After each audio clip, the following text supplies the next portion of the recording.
Boa noite então de novo para todo mundo. A gente teve uma discussão um pouquinho longa aqui, vamos começar logo. E hoje é aniversário do meu pai, eu tava falando para todo mundo aqui, e eu queria dedicar hoje especialmente pro meu pai. Eu espero que ainda venham muitos anos. Eu acho que ele tá fazendo 60 hoje. Espero que venham muitos anos aí. Do jeito que ele é atleta, vai ficar muito tempo aí entre nós ainda. É, Considerado isso, eu passei por uma semana meio doida, as pessoas mais próximas aí sabem, e foi semana de prova, essas maluquices todas aí, e eu percebi, não só em mim, como nos demais colegas, principalmente nos demais colegas, um desespero muito estranho, assim, uma coisa de... É até meio difícil de explicar, as pessoas estavam ansiosas mesmo, assim, de um... Pessoas que, em geral, são calmas, estavam com ansiedade muito grande. Então, assim, acabou que isso foi gerando um pensamento e eu fui atrás disso dentro da Barachá. Não tem muito pra onde fugir nessas horas, né?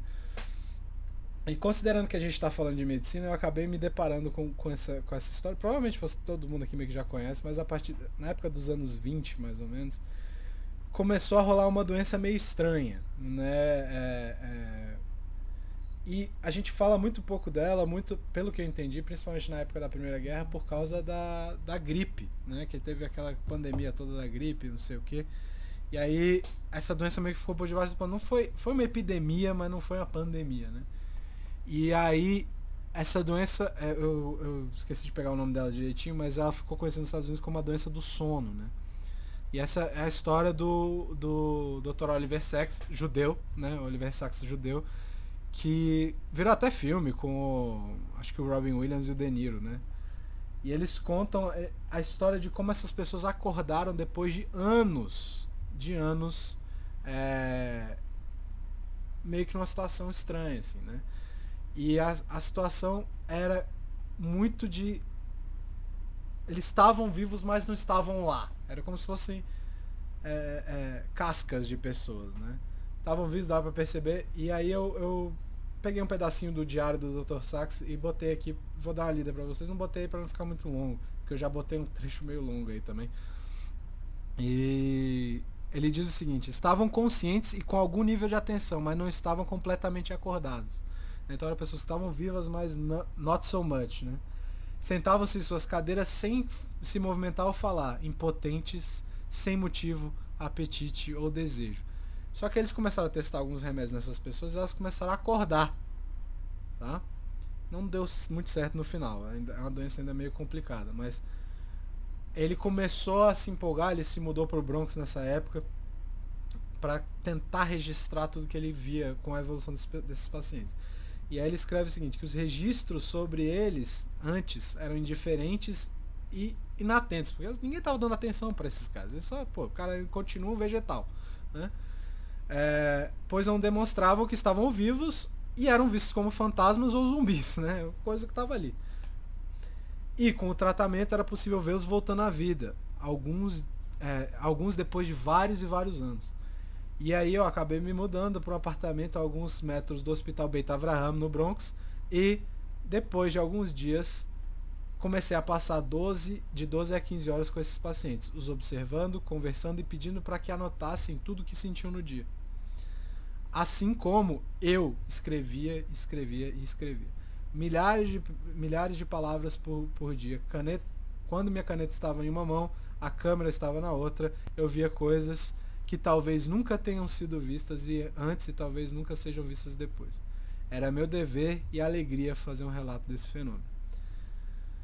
Então essa é uma tradução bem mambembe, né, que eu fiz sobre sobre o que está escrito no livro do Dr. Sachs, né, essa história toda. Quem quiser depois dar uma olhada no livro, chama Awakenings, e eu acho que o filme tem o mesmo nome, tá?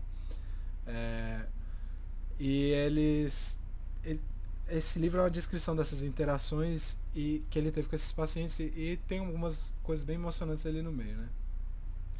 Porque as pessoas estavam praticamente mortas naquela situação, né? E ele fala muito de que quando elas começam a acordar, elas apertavam a mão das pessoas para sentir, meio que sentiam a vida ali naquelas pessoas e conseguiam ir um pouquinho mais pra frente. Tudo era motivo de maravilha para essas pessoas. Apertar a mão de alguém, sair um pouco para respirar, né? Ouvir música, né? Ele cita muito essa ideia de ouvir música, só que eles tinham que ouvir as músicas de, às vezes, 20 anos atrás, porque era o que eles conheciam, né? E isso ainda assim tinha uma reação positiva. As pessoas se mexiam, eles queriam dançar e tudo mais, né?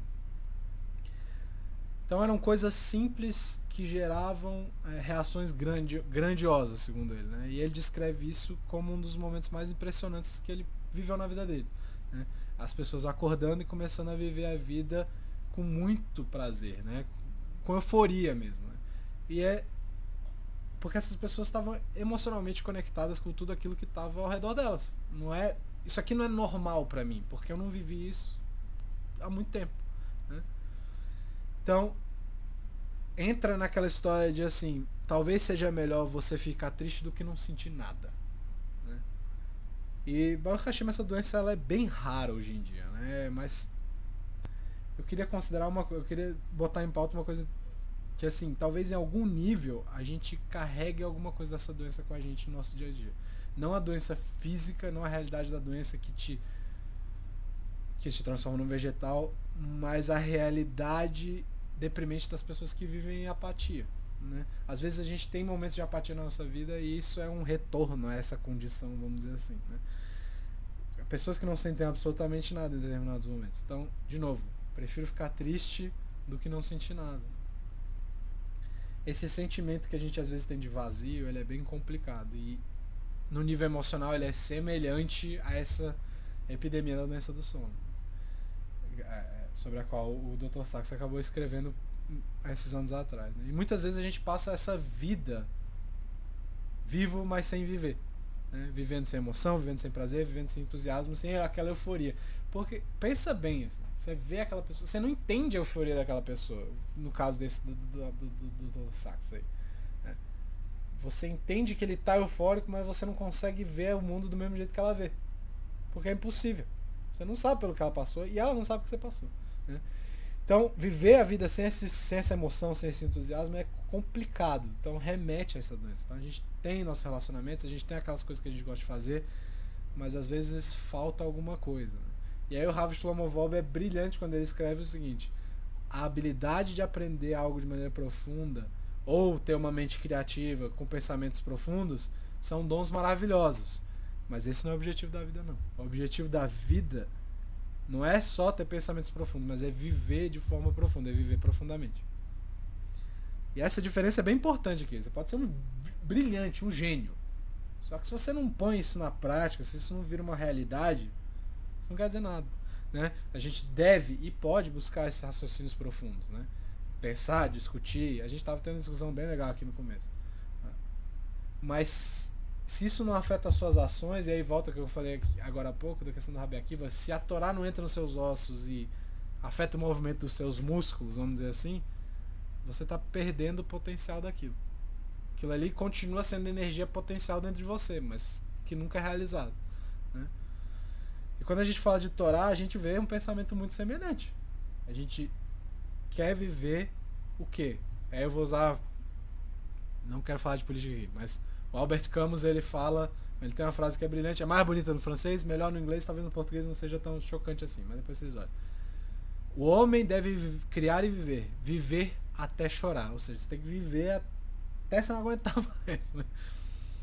E isso, a Torá também acredita nisso, né? A gente vê pensamentos semelhantes dentro da Torá. A gente quer viver até chorar, a gente quer viver envolvido com a vida, a gente quer estar presente, comprometido com a vida, sentir a emoção da sua própria existência. E isso é verdade na Torá em duas dimensões específicas. E a primeira dimensão engloba a segunda, né? A Avodah Hashem, né? A nossa busca pela espiritualidade, nosso caminho espiritual. E dois, que é todos os outros aspectos da vida, né? Que estão ligados à primeira, mas chegar ao ponto no qual tudo que a gente faz é buscando um relacionamento com o divino é uma coisa um pouco mais... um nível um pouco mais alto, vamos dizer assim, né? Então, vamos uma coisa de cada vez, né? E a gente acaba tendo duas fontes poderosas quando a gente fala desse assunto de espiritualidade. A primeira é esse número 1 que eu botei para vocês em Berachot, tá? Tá escrito, Amarás Hashem, isso está escrito em Devarim, Amarás Hashem, teu Deus, com todo o seu coração, com toda a sua alma. Aí a Gemara vai perguntar, o que isso quer dizer? A Mishnah explica. Com todo o seu coração significa com as suas duas inclinações. Com a sua inclinação para o bem e com a sua inclinação para o mal. Então você tem que amar Hashem, você tem que usar seu Yetzer Hara e seu Yetzer Hatov para amar Hashem com todo o seu coração. Tá. Com o Yetzer Hatov eu consigo entender. Né? Com a minha inclinação para o bem, eu consigo entender. Mas como que a gente ama com o Yetzer Hara? Como é que funciona esse negócio da inclinação para o mal? Como é que eu faço isso? Né? E alguns comentaristas eles explicam aqui que essa expressão é usada aqui na Gemara não é para dizer assim, que não existe essa força, vamos dizer assim, do mal e a força do bem. É para usar termos bem, né? Ou melhor, a força que te empurra à impureza e a força que te empurra na direção da pureza. Não existe essa força, mas não é disso do que o Talmud está falando aqui. Né? O assunto da Mishnah aqui quer dizer outra coisa. O Yetzer Hatov está se referindo especificamente à sua mente, e o Yetzer Hara, ou seja, ao seu intelecto, a sua inclinação para o bem, é o seu raciocínio, a sua mente, a sua inteligência, e a sua capacidade analítica de pensar nas coisas. Você ser capaz de analisar, observar e ter conclusões. O Yetzer Hara é o que então? O Yetzer Hara é a nossa porção animal, nosso corpo, e de novo, a gente é um ser dual nesse sentido, né? Ser físico e espiritual ao mesmo tempo, né? E aqui a gente está falando da porção, quando a gente fala de Yetzer Hara, da porção que nos compõe, que desafia a nossa mente e a nossa alma. Todo mundo aqui já deve ter passado por isso. Me falaram agora no começo, eu tô comendo muito pouco, tá difícil. Teu corpo tá falando o quê? Isso aqui não é suficiente. Preciso comer mais. Ele tá falando a verdade?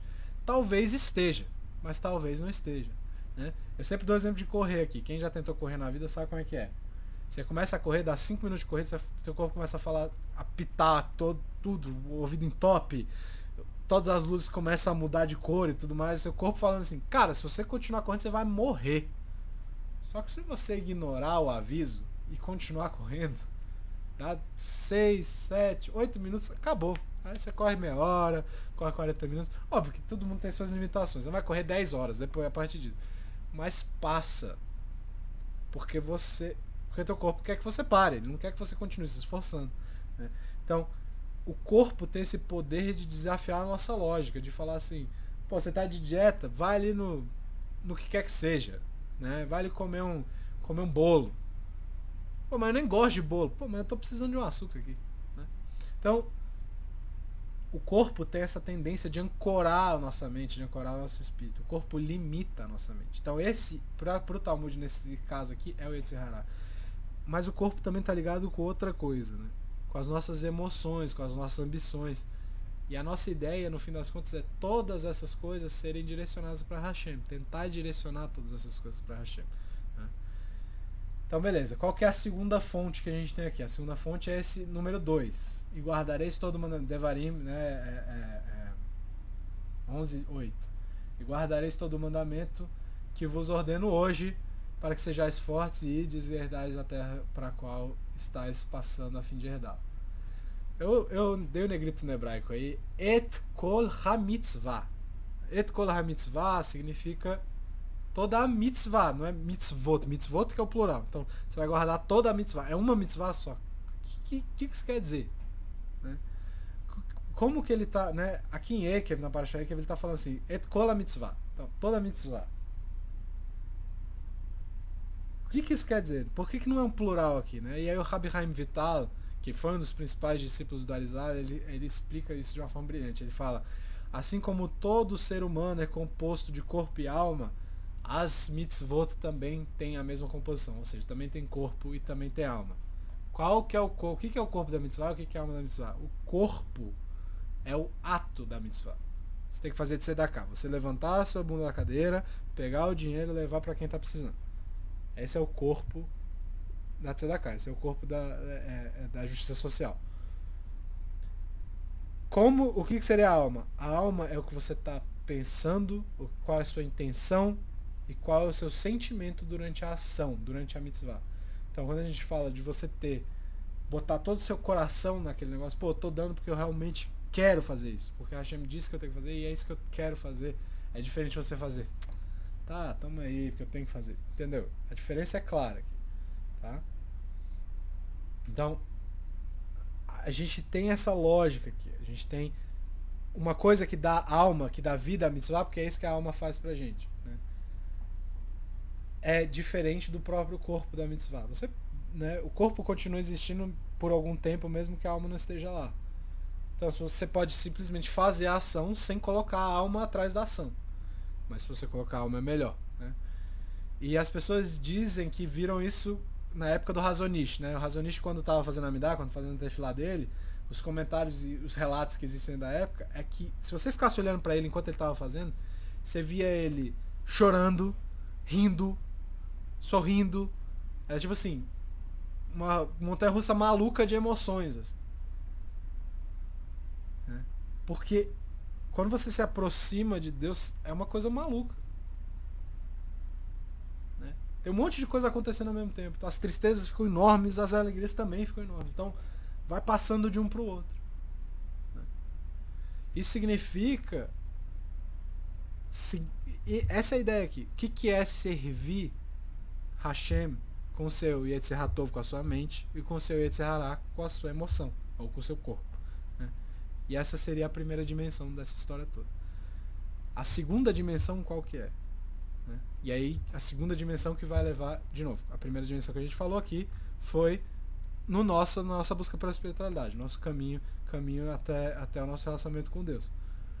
A segunda opção é que vai levar a gente, a segunda ideia é que é a coisa de, pô, e o resto? É que vai levar a gente para a Parashá dessa semana. A Parashá dessa semana tem uma coisa que é muito específica depois que Sara morre. Esse é o segundo passuco da Parashá. O segundo passuco da Parashá diz que Sara morreu em Kiryat Arba, que é Hebron, na terra de Canaã, e Avraham veio para lamentar Sara e pranteá-la.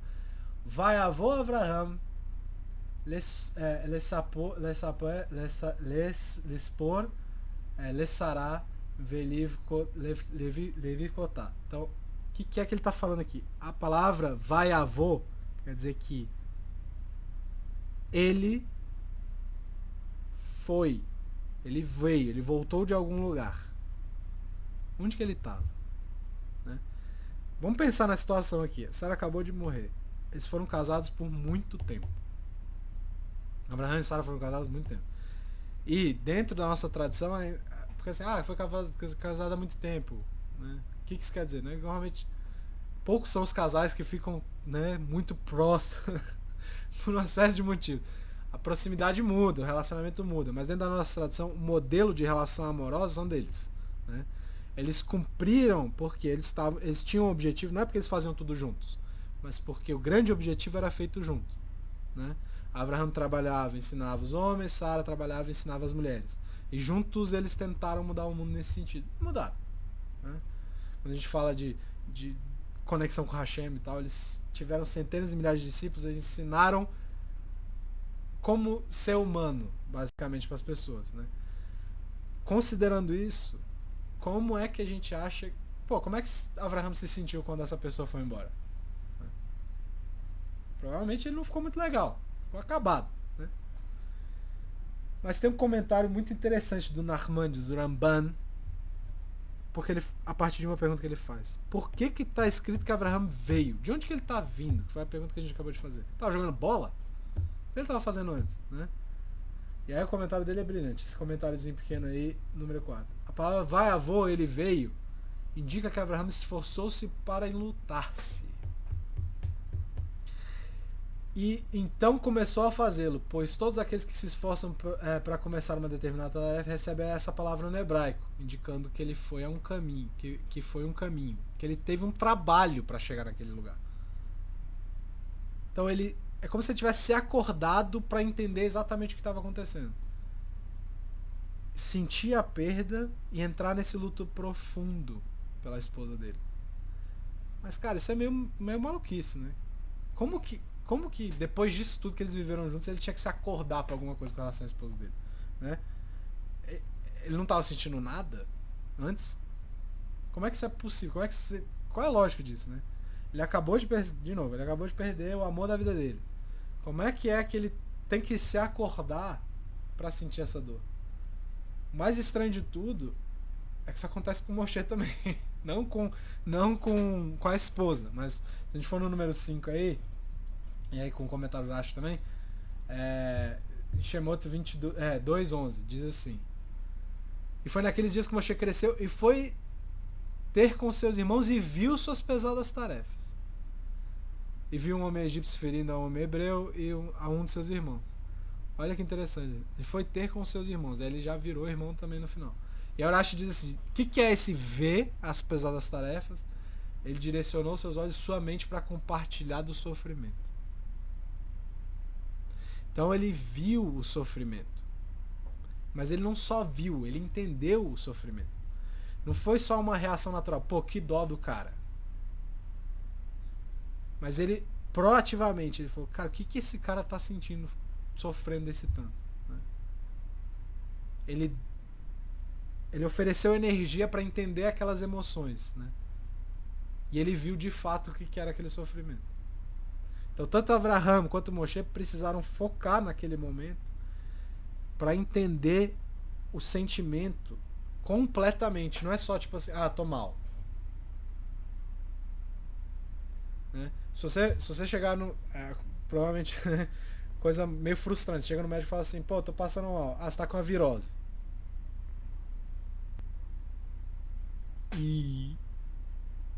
Né? É a mesma coisa que a gente faz. Pô, tô mal. E aí? O que mais? Né? Então, a ideia é que é entender completamente aquilo que você está passando aqui. A Torá está tentando ensinar uma coisa muito importante com essa história toda aqui. A gente não tem o direito de reclamar quanto a não sentir conectado com as coisas. Não, eu não posso falar assim, não estou conectado com a situação. Eu não estou entusiasmado com o que eu tenho que fazer. Eu não estou animado para estudar. Eu não estou animado para... Eu não quero fazer tal coisa. Porque essas coisas não acontecem automaticamente. Você precisa ir atrás desses sentimentos. Não adianta você falar assim, vou ficar esperando o sentimento aqui acontecer. A única forma de se ligar de fato com uma coisa para a Torá, seja o que ela for, da tragédia até a alegria, né? A gente falou de 2 tragédias aqui, mas da tragédia até a alegria, qual que é? É se você quiser ser parte de fato daquela situação. Se você só tá de passagem, tanto faz. Tô só vendo um filme aqui. Por acaso eu faço parte desse filme. Mas, né? Então, só se tiver proatividade por nossa parte, só se a gente buscar esse pensamento, essas formas de agir, é que essas coisas vão ser reais pra gente. Eu sempre dou um exemplo aqui que teve um familiar meu que faleceu num acidente de avião.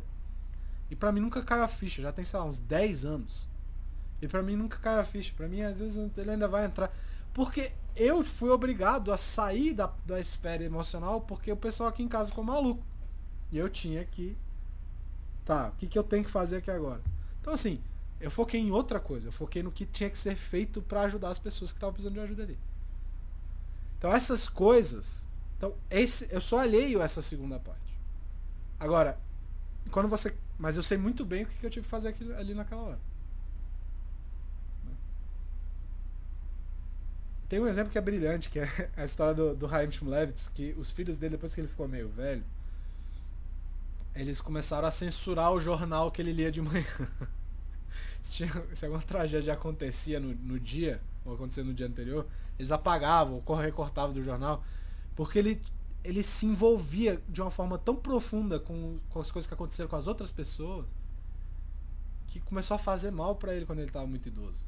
Né? Se ele via lá que um soldado da IDF foi assassinado ou qualquer coisa parecida, ele começava a pensar na mãe, ele começava a chorar pela mãe daquela pessoa. Aí ele ia pro pai, chorava pelo pai, esposa, ou marido, ou filhos, entendeu? E aí os filhos pensavam, se a gente deixar os pais, ele vai morrer de tristeza nessa situação, né? Então, assim, a gente tem que querer fazer parte, pelo menos do nosso. E tem pessoas que são maravilhosas que conseguem até dos outros.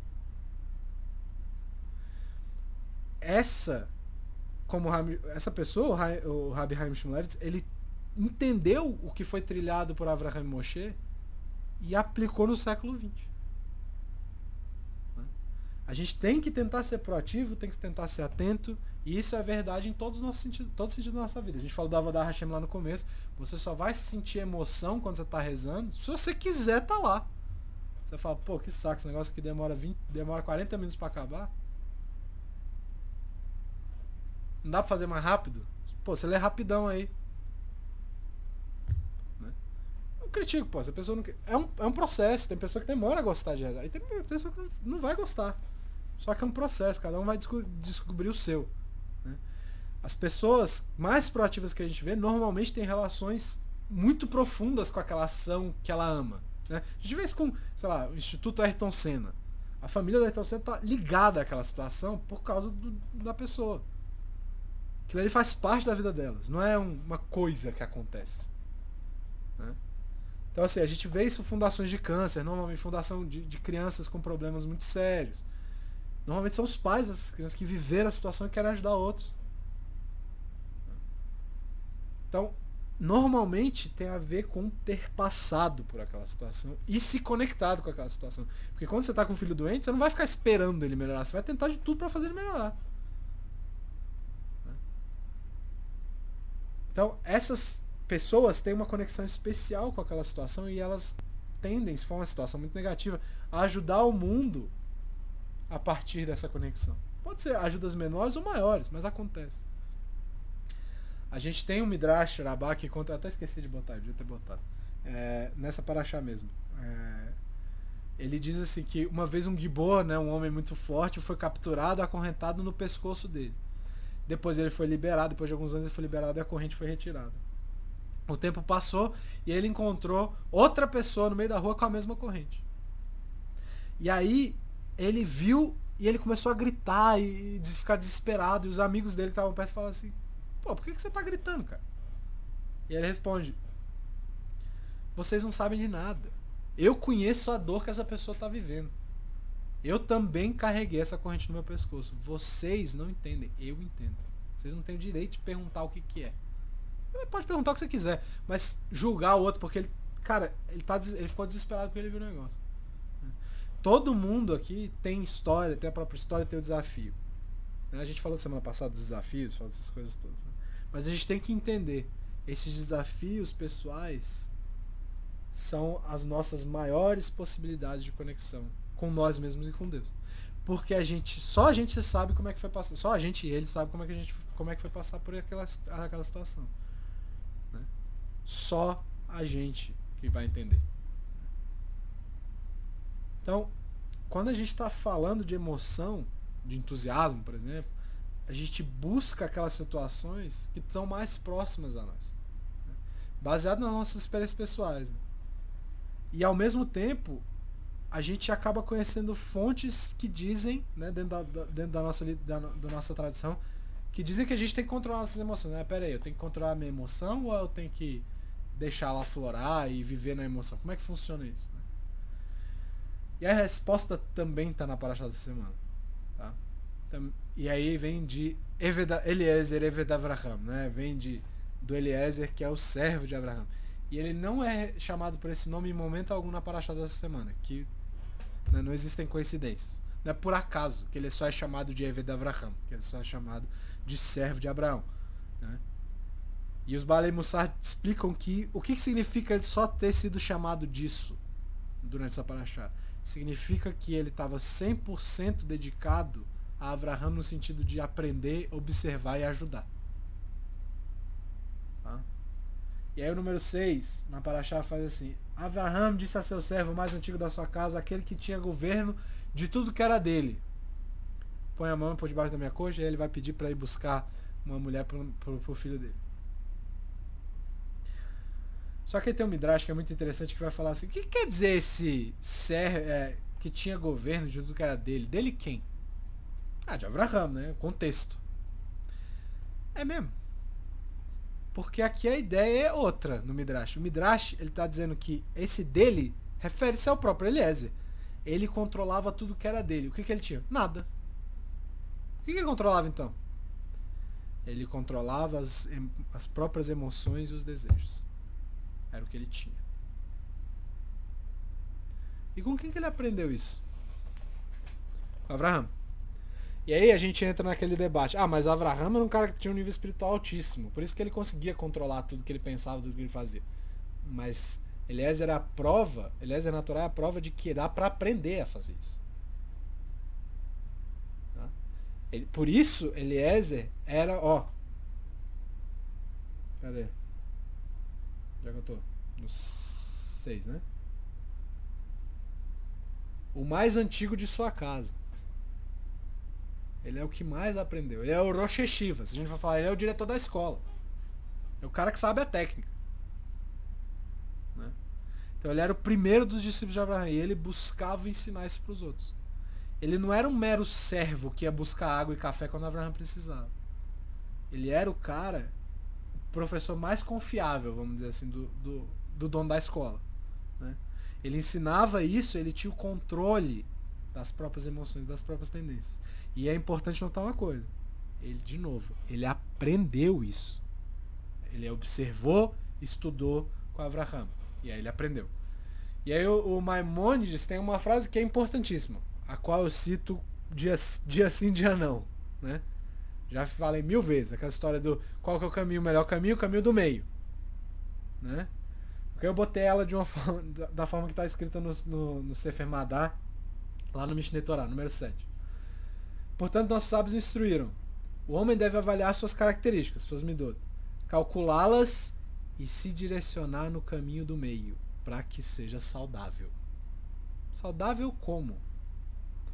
Em todos os sentidos. Teu corpo, tua alma, como você como ser humano e com seus relacionamentos.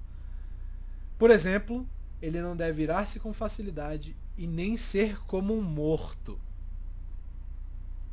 sem sentimentos, mas deve adotar uma direção intermediária. Sabe qual é o problema dessa história toda? Primeiro aqui, né? Não foi por acaso que eu citei a história do Dr. Sachs lá na frente. Pô, os caras pareciam que estavam mortos. Mesma história. Não é pra você parecer que você tá morto não. O problema dessa história toda aqui é que às vezes ela é mal interpretada. E você pode entender a partir disso aqui que o extremismo, todo extremismo é ruim. Nunca posso ser extremo. Qualquer que seja a direção, esquerda, direita, frente, para trás, para cima, para baixo. Eu tenho que seguir o caminho do meio. Ou seja, você tem que ser água morna. Não pode ser nem muito quente nem muito fria. Eu gosto de você, mas só um pouquinho. Eu meio que me importo com você, mas não muito. Tá? O que isso quer dizer? Não é isso que ele está dizendo. O Rambam o Maimônides não está sugerindo isso. Ele não está dizendo para você ser morno. Né? Ele está dizendo o quê? Não seja controlado pelos seus extremos. Muito pelo contrário. Controle os seus extremos. Qual que é o objetivo aqui? A gente não pode ser controlado pelas nossas emoções, mas controlá-las ao ponto de ser capaz de, quando for necessário, virar um vulcão, virar água escaldante. Né? E quando a situação for completamente diferente, ser gelado e avaliar a situação só do ponto de vista racional. E aí eu volto para puxar a sardinha de novo. Quem quer o médico? Se você chegou numa emergência, você está precisando de uma cirurgia urgente, você prefere o médico que começa a chorar quando pega na tua maca, ou tu prefere aquele cara que seja o mais frio possível para lidar com aquela situação sem ficar muito nervoso? Não precisa nem perguntar, né? Então, é sobre o controle aqui. Saber usar os extremos quando é necessário. Tem horas que vai acontecer uma injustiça absurda na tua frente. Se você ficar falando assim, não, tá tudo bem, você tá ajudando na injustiça. Tá? Existe o extremismo saudável aqui, mas ele é bem pontual. Assim como não é saudável, né, não ter controle nenhum. Se você só for extremo o tempo inteiro, você não tem controle nenhum. Você é controlado pelos seus extremos. Né? O extremo aparece no momento no qual ele não deveria aparecer. Tudo está ligado com o assunto, a nossa conexão com as nossas próprias ações. E as nossas próprias vidas, no fim das contas. Né? É importante lembrar de uma coisa. Esse controle não é virar um robô. Apertar o botão, beleza, agora eu vou ficar bravo. Não é isso. mas é ser capaz de direcionar suas emoções pro lado errado. Pô, eu fiquei bravo. Por que eu tô bravo agora? Dá pra transformar isso em outra coisa? Né? Transformar essa emoção inadequada em uma mais adequada. Esse é o controle. Como que a gente se conecta a essa fonte de mudança, vamos dizer assim? Porque às vezes a gente tem situações do tipo assim, pô, eu sei que eu amo aquela pessoa, mas ela vacilou. E eu não gosto do que ela tá fazendo aqui. E aí meio que você meio sente que você parou de sentir aquele amor que você sentia. Se a gente é capaz de controlar essa fonte, né, ela tem a capacidade de afetar a gente em todos os aspectos da nossa vida. As nossas emoções, elas não estão limitadas a um pedaço do seu cérebro, a um pedaço da alma. Mas ela é capaz de, se você conseguir controlar ela, transformar ela sempre em coisa boa, ela se expande. Por exemplo, entusiasmo. Se você for uma pessoa entusiasmada, você consegue se entusiasmar por um monte de coisa e transbordar esse negócio. Fala assim, pô, não tô muito afim de estudar, mas, pô, tô animado pra se eu estudar, eu vou poder, sei lá, jogar uma bola ali mais tarde. Exemplos, bestas, mas você tem a capacidade de transformar aquilo numa coisa boa. Né? Tem uma história que é lindíssima, que é de um jovem que tá meio deprimido dentro de uma estival estudando, né? E ele escreve pro Stipler Gaon, né? O famoso Rabbi Yaakov Kanievsky, né? E ele fala, cara, tudo pra mim é no automático hoje. Eu não sinto nada. Eu só sento aqui, estudo, e eu vejo todo mundo animado, estudando, querendo discutir. E eu não sinto nada disso. O que eu faço, cara? Eu saio? O que eu faço? A resposta dele tá aí no número... um pedaço da resposta dele, na verdade, né? Número 8. Quando você é capaz de criar um sentimento para alguma coisa, isso te transforma. Ou seja, se você é capaz de ter um sentimento bom para alguma coisa, isso te transforma. Transformando em uma pessoa capaz de sentir, ou seja, você não está mais morto. E isso tem a capacidade de se espalhar transformando todas as áreas da sua vida. Ou seja, você tem como pegar esse sentimento e jogar naquele negócio que você não está legal. É um processo, você tem que aprender a fazer. Mas é possível, é isso que ele está dizendo. Né? E aí vamos esmiuçar depois o que ele... Eu não vou trazer mais o resto da carta aqui, mas vamos esmiuçar qualquer ideia aqui. A gente tem que usar isso, a gente tem que ser capaz de deixar esse sentimento encher o potinho e transbordar para os outros. Parece simples, mas é meio difícil de fazer. Mas é possível ainda assim. Né? Eu gosto de falar da nossa reza aqui de Brasília porque ela é meio diferente. Né? O pessoal que chega aqui e fala, pô, é diferente, né, o que vocês estão fazendo aqui. Porque a gente tem gente de todo o Brasil aqui. Do sul, do norte, tem gente que nem é do Brasil, né? E a reza, os nossos nigunim, né, os nossos ritmos, o jeito de cantar e tudo mais, são diferentes. Algumas são muito Askenazi, outras são muito Sefaradi. Tá? E às vezes as pessoas perguntam, pô, eu acabei de chegar a primeira vez que eu vim no Brasil, por que é assim? Porque a gente gosta, sim. Porque esse é o jeito, a gente meio que tenta ser inclusivo nesse ponto. Né? A gente tenta fazer todo mundo se sentir em casa. E quando a pessoa percebe, já tá em casa, já é familiar aquele negócio. Vai demorar um pouco, mas quando você olha, você fala, pô, isso aqui é o normal pra mim agora. Mas qual que é o ponto aqui? O ponto é, se algumas pessoas estão ali realmente querendo rezar, realmente conectadas, e eu sei que tem pessoas muito conectadas aqui em Brasília, por mais que não pareça. Se elas estão conectadas emocionalmente com aquela situação, esse sentimento dela pode acabar acordando o sentimento e a emoção de outras pessoas. E não só isso, da própria pessoa em outras áreas da vida dela. E a gente vê, tem gente, o Abraão é um exemplo aqui. Ele, quando ele reza, você sente a parada. Aquilo ali é um momento que é ímpar pra ele. Então você sente o negócio, é diferente. Ah, não importa se ele desafinou e tudo mais, é raro, mas não importa isso. Importa que quando ele tá ali, ele tá ali. Aquela é a hora de fazer isso. Isso acaba transbordando. Até quem não reza e escuta, sente. Então, transborda nos outros. Se as pessoas forem capazes de pegar esse instantinho que transbordou e botar na própria vida, pô, tá jóia. E aí vamos focar em 3 ideias para tentar fazer essa coisa na prática. São umas ferramentinhas aqui pra gente tentar. Não fácil também, tá? São conceitos e aí cada um meio que vai aplicar na própria vida, né? Aqui são, eu vou citar 3, né? Então, poder da risada, permitir você sentir, você se permitir sentir admiração ou respeito por Deus, ou reverência, e o poder do agora, tá? Vamos começar com a risada. O que risada tem a ver com isso tudo? Aí fala assim, Yitzhak, né? A gente já tá falando de Yitzhak. Yitzhak, né, vem de risada, né? O nome dele é Yitzhak porque Sarah riu quando ficou sabendo que ia ficar grávida, né? Vocês já ouviram falar do conceito de yoga do riso? Parece meio besta, parece perda de tempo. Mas vamos pensar assim um pouquinho. Vocês já tentaram rir do nada, assim? Tipo, começar a dar uma risadinha, aí rir um pouquinho mais. Eu já vi que tem gente já rindo aí. Se você começar a rir, às vezes você nem ouviu a piada, mas só de ver a pessoa rindo, a gargalhada da pessoa é tão gostosa, você começa a rir também. Por quê? A ideia da yoga, do riso, é a mesma coisa. Você começa a rir um pouquinho, dá um sorrisinho, aí você começa a rir mais um pouquinho, você se força a fazer tudo isso. Quando você percebe, você está gargalhando. Do nada, por nada. Né? Você está rindo de verdade e tá todo mundo rindo em volta. E ninguém sabe por quê.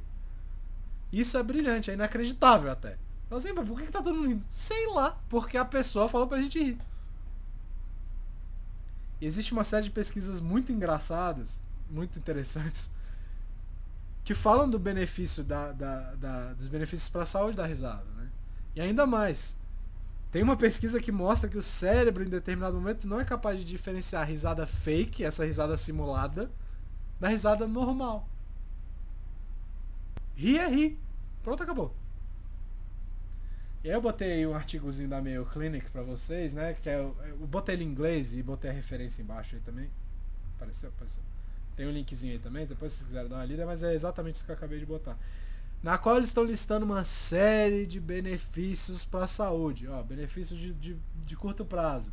Você estimula seus órgãos, porque a risada aumenta o seu intake,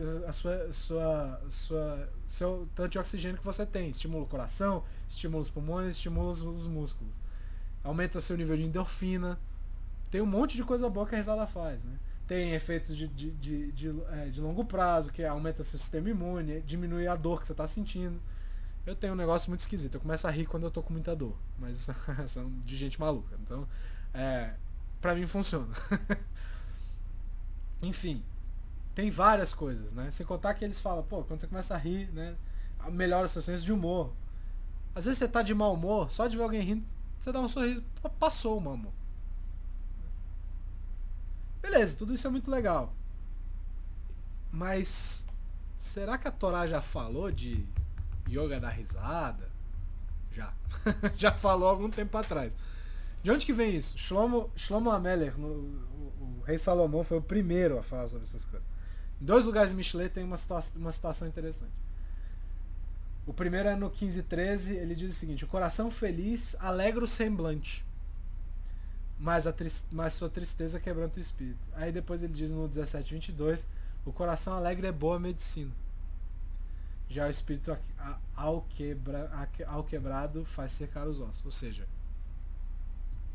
quando o teu médico vira e pergunta pra você assim, você tá estressado? Talvez seja por isso que você tá assistindo. Insightzão. Eu sei que eu tô estressado. Né? Mas lá na época, sei lá quantos milhares de anos atrás, falar que o estresse te deixa mal, um pouquinho diferente. O que o Shlomo tá falando aqui? Que a tua saúde física depende da tua saúde mental. E, como a gente sempre fala aqui, depende também da nossa saúde da alma também. E a Uralbag, ele explica esse espaço aqui lá no século XIII, ele vai explicar o quê? Que a gente tem que entender que quando as coisas estão funcionando bem na nossa mente, isso é o que ele está dizendo, o nosso corpo fica mais forte. O sangue flui melhor e a gente se sente mais vivo. Olha que... Tudo bem que o comentário de Shlomo vem bem antes disso, né? Mas, tá falando uma coisa que até 20 anos atrás é novidade. Mas não é novidade. No Sefer Ahinur tem uma frase muito importante, que diz que, basicamente, diz que uma pessoa que é influenciada, uma pessoa é capaz de ser influenciada pelas suas ações. Está explicando a yoga do riso. Se você começar a rir, uma hora você vai se sentir alegre. o que a gente faz influencia os nossos sentimentos e os nossos pensamentos. Se eu me faço dar risada, eu posso ficar feliz. Se você se permitir, obviamente. Você fala assim, não, eu vou ficar aqui rindo e não vou deixar acontecer nada. Se você deixar quieto e rir, você vai ficar tranquilo. Você vai ficar mais alegre. Se eu agir como alguém que se sente bem, potencialmente eu posso acender o fogo desse sentimento e realmente ficar bem.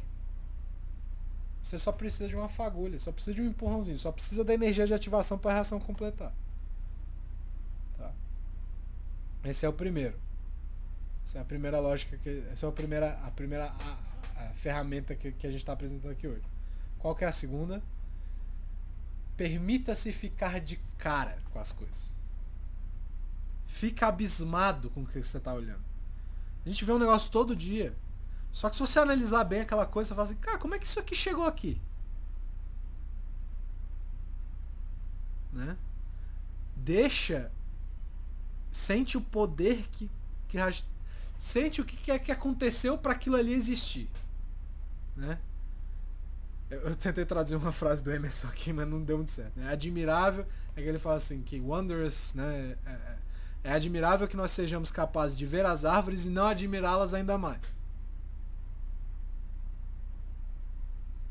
Mas o Ravi Volbe, para ficar dentro do judaísmo, ele diz que as pessoas têm o costume de olhar para o céu só para saber se vai chover ou não. Para saber que roupa que você vai ter que usar para sair de casa ou se você tem que sair com um guarda-chuva. Então você tem que olhar para os céus e se permitir olhar para as coisas tentando observar tudo que há por trás daquilo. E cara, por isso que a ciência é tão fascinante.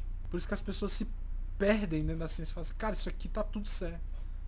Porque você tá vendo por trás da cortina. O trabalho que dá para aquele negócio ali dar certo. Olha, eu estudei embriologia agora. Tem tanta coisa que pode dar errado. Que é absurdo. Se você pensar bem, é absurdo. Tem tanta coisa que pode dar errado só da hora que o óvulo foi fecundado, na hora de prender lá no endométrio. Que é absurdo. Absurdo dar certo. É muito estranho. É muito estranho, né? Então tenta olhar para aquilo, tenta sentir o êxtase daquela situação, né? Carregar essa emoção e deixá-la de carregar também. A gente só pode fazer isso se a gente for capaz de absorver aquelas coisas que estão diante da gente. Cara, essa situação que eu tô aqui agora é absurda também. Tô falando sozinho, mas tem gente me ouvindo. Falando sozinho na frente de uma tela. Tem um treco aqui que tá captando o som.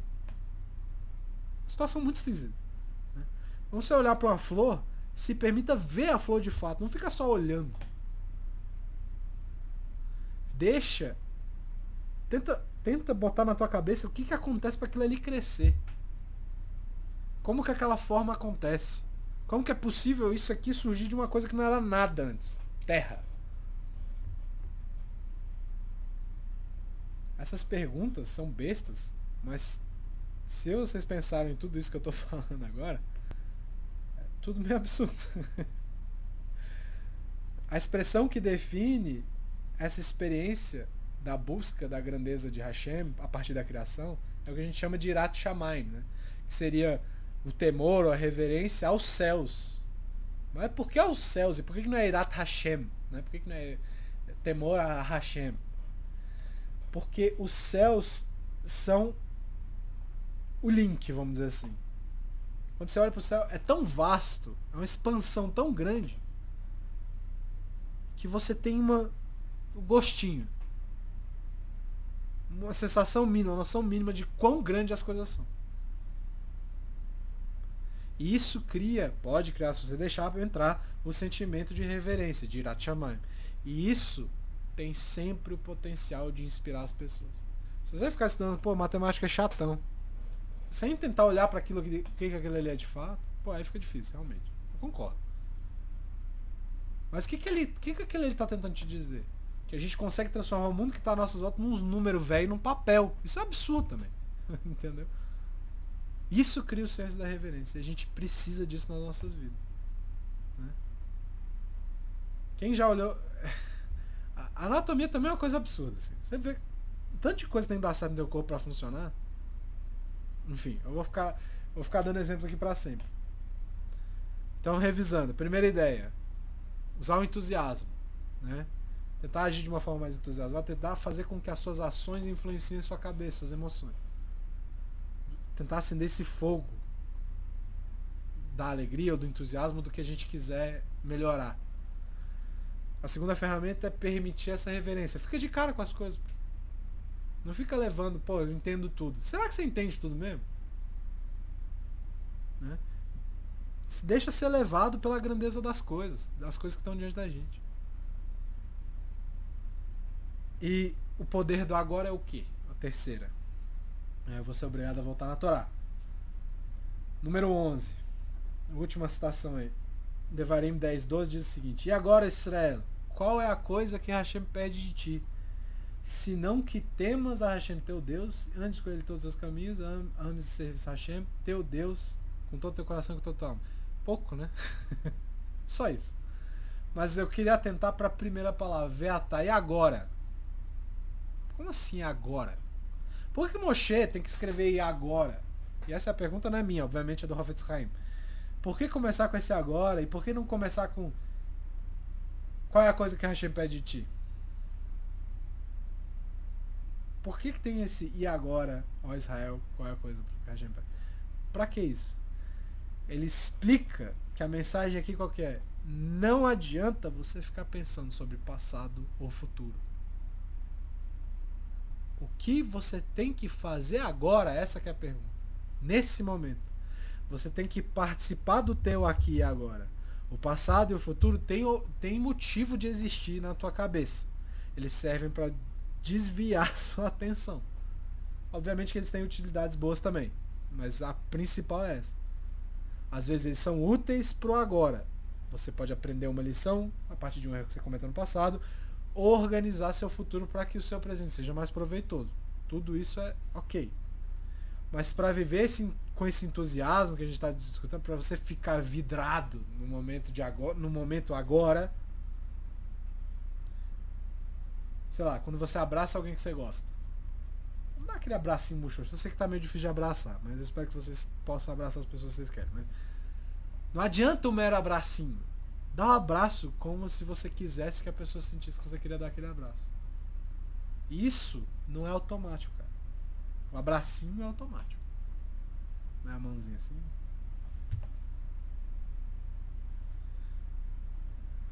Outra coisa que ajuda é limpar a bagunça. Não é o meu caso aqui agora. Vocês estão vendo só o arrumadinho, mas te garanto que tem uma bagunça aqui em volta. Mas limpar a bagunça, seja do espaço que você está ocupando ou da tua mente, faz parte também. E o Ramchal, o Moshe Haim Luzzatto, o Rabbi Moshe Haim Luzzatto, ele fala assim que não adianta nada você ter a mente mais brilhante do mundo se ela é uma bagunça. E ele usa um exemplo, ele fala de um jardim. Se você tem um jardim gigantesco, mas você planta aleatoriamente as coisas, vai ficar um jardim horroroso. Você tem que ter uma certa ordenação nesse jardim para que ele fique bonito. Você tem que tirar as ervas daninhas, você tem que plantar. Se você deixar a entropia comer solta, aquele jardim vai virar uma zona. Né? Você precisa de organização. A gente precisa de ceder. Né? Ordem nas nossas vidas é muito importante. Só que ordenamento exige energia. Você precisa colocar energia ali para dar certo. Não adianta você falar assim, pronto, agora eu vou ser organizado e ficar sentado esperando. Isso nunca vai acontecer. Muito pelo contrário, você vai ficar mais e mais organizado. Né? E aí é mais interessante ainda. Eu me peguei fazendo isso pra mim acabou sendo fonte de vergonha. A gente acha bonito dizer que tá ocupado. Sou super ocupado. Eu durmo pouco, faço muito. Mas pensa bem, né? Que eu falei, quando eu me peguei falando isso nos últimos dias, eu falei assim, cara, eu devia tomar vergonha na minha cara. Né? Já que isso pode querer dizer que eu não entendi uma coisa muito importante. Que o objetivo não é ser ocupado, é ser efetivo. Tá? Então, usar o nosso tempo e nossas mentes da forma mais efetiva possível. É isso que isso aqui está dizendo. Eu já perdi muito tempo com bobagem. Não tô mais afim. Entendeu? Então, nosso tempo é limitado. Mas a gente tem que ser efetivo por causa disso. A pergunta que tem que ser feita várias e várias vezes durante o nosso dia é: isso que eu tô fazendo, ou que eu tô para fazer, segue aquilo que eu acredito de fato, ou eu só tô seguindo o rumo aqui? Segue os meus valores? É muito bonito dizer que você gosta de passar tempo com a sua família, mas na hora que você tem que comer, você come com pressa dentro de um quarto escondido, né? Enfim, a hipocrisia, para usar o meme da moda, que não tá mais na moda também, né? A gente precisa sim aproveitar as oportunidades da vida, minimizando as situações nas quais a gente está só seguindo o fluxo. A gente está só no automático. Esses são os momentos que são parecidos com aquela doença que foi relatada pelo Dr. Oliver Sacks, que foi prevalente nos anos 20. Mas aqui é diferente, a gente tem que sair desse estado, a gente pode inclusive sair desse estado vegetativo, a gente tem a escolha de falar, de escolher a vida aqui, né? De enquanto vivo, viver a vida, certo? Então, só que para isso a gente tem que agir. A gente tem que buscar o entusiasmo, buscar esses sentimentos que a gente quer, né? E Baruch Hashem, a gente tem várias oportunidades durante a nossa vida para fazer isso. Abraham, Moshe mostraram isso pra gente em alguns determinados momentos, né? Mas agora, o que é que está acontecendo? O que eu estou fazendo agora? Nosso entusiasmo e as nossas emoções positivas não surgem do nada, não. Se eu ficar esperando só, vai acontecer o quê? A gente tem que ser proativo. A gente tem que entender as situações completamente e sentir a emoção como um todo. Não só a pontinha da emoção. Pô, tô mal. Pô, não reclama lá que o cara só falou que você tá com a virose. Alguns estudos dizem que quando a gente não é proativo, não tá atento, pelo que o Lúcio não tá aqui pra poder falar disso com a gente depois, né? A tendência é que a gente seja negativo. Se você não tá prestando atenção, pô, tá chato isso aqui. Ou, pô, podia estar fazendo outra coisa. Então a tendência é que a gente seja negativo nesses momentos. Então, se você tá desatento e a pergunta o que eu tô fazendo vem, a maioria das vezes ela é seguida por um sentimento negativo, né? Vai vir uma reclamação em seguida. É uma coisa que a gente precisa agora, mas que a gente não usa nunca nas nossas vidas, né? Sei lá, às vezes você fala assim, pô, tô precisando disso aqui, porque você não tá pensando em nada, mas você não tá precisando de coisa nenhuma, né? Ou você adquire um vício desse jeito, vou fazer isso aqui pra ver de qual é. E assim vai. As 3 ferramentas, de novo, elas não são as únicas ferramentas, mas são as que eu escolhi falar aqui, né? Pra gente tentar viver mais entusiasmado, mais atento, né? As nossas ações podem influenciar os nossos sentimentos.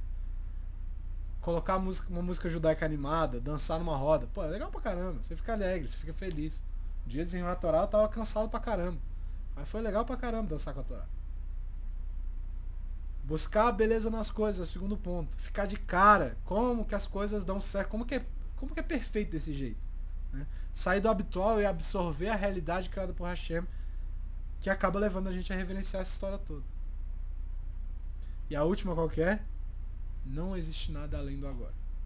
É nossa obrigação ter atenção, dar atenção ao presente e tentar vivê-lo ao máximo. Que a gente possa dar pra gente o entendimento e que a gente possa sempre buscar a vida completamente e amplificar os nossos relacionamentos com o Hashem. Obrigado, pessoal. Hoje foi mais longuinho, agora que eu vi o tempo. Mas boa noite. Obrigado pela paciência. E semana que vem a gente volta na terça de novo, se Deus quiser.